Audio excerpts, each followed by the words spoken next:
ng pagkakabangan. Kayo hindi tayo malimon ang mahal. Ito ay laging bago sa unang umaga.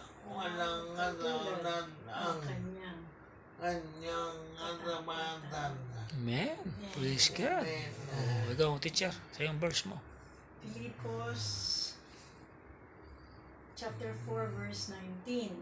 At buhat sa kayamanan niyang hindi mauubos, ibibigay niya ang lahat ng inyong kailangan sa pamamagitan ni Kristo Jesus. Roma 4:20-21. Hindi siya nag-alinlangan sa pangako ng Diyos, kundi lalo siyang tumibay sa pananalig at pinuri niya ang Diyos. Lubos siyang nanalib na matutupad ng Diyos